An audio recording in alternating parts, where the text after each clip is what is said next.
however, and the AIA is looking into this, women are fleeing the architectural profession in greater numbers than engineering or construction. They haven't done a lot of research on this. The Society of Women Engineers, SWE, they've actually done a lot of research on why women engineers leave.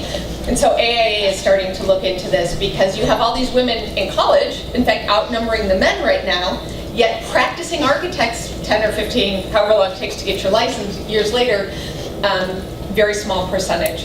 And the one Maureen was talking about, if you want to look it up, it's Jeannie Gang, and it's Gang Studios is her company. Some really cool stuff going on there.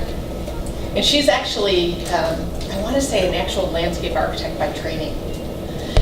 And unfortunately, if you are a woman of color, you represent less than 2% of the 3% that we talked about earlier. So I'm sure you're nodding your heads, I don't have to tell you that, right? You look around and not only are you not seeing women, you're not seeing women of color. And this is African American, Latino, Asian American women. So lots of opportunity. There's lots of reasons for that.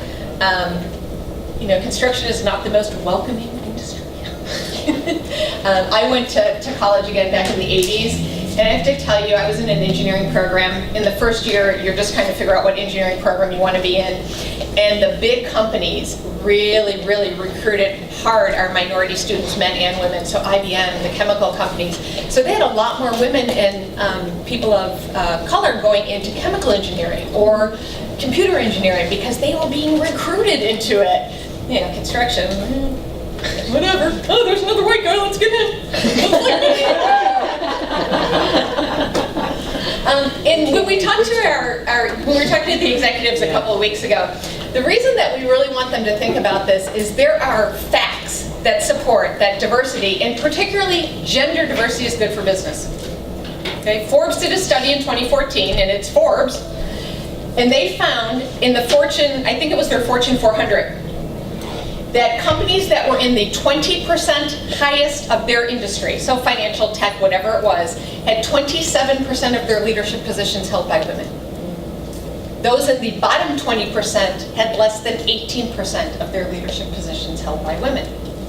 But it makes sense if you think about it. Good diversity of thought, whether it's men and women or people who come from different backgrounds, is going to drive better business results. Everybody different perspective. Everyone with a different perspective. Right. So, of course, our old men construction executives say to us, yeah, but we're not in the Fortune 100 or whatever. And we say, well, no worries. Because a company called DDI did a similar survey, and they included the construction industry. And they found similar things. Organizations that had at least 30% of women in leadership roles are 12 times more likely to be in the top 20 financial performance. Yeah. So for no other reason than you want a better bottom line. If no other reason, that's the thing that we want to point to. So, yeah. Here's a kind of an interesting good news statistic, which Nancy was just here. She owns a women-owned construction firm. So between 2007 and 2016, women-owned construction firms in the U.S. actually increased by 56%. Women-owned firms in general increased 45%. Today, women-owned firms make up 13% of the construction industry. So I'm not familiar with the Atlanta market, but I can tell you in the Chicago market, we have some very specific in the city set-aside requirements for minority, women-owned, and disadvantaged businesses. And last year, the city council actually enacted that for private money as well. So to get a building permit in the city of Chicago, doesn't matter if you're being privately financed or publicly financed, you have to have set-aside requirements in your contracts, which is really good, except in Illinois, our number is 11%.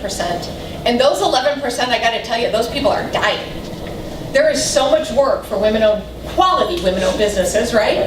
That they can't, the GCs can't fill the quotas because there aren't enough qualified women to fill the quotas. And that's why there's so many more than there had been because of that purpose. Absolutely. Sure. And the ones who are, I have a good friend who owns a paving company, a women-owned paving company.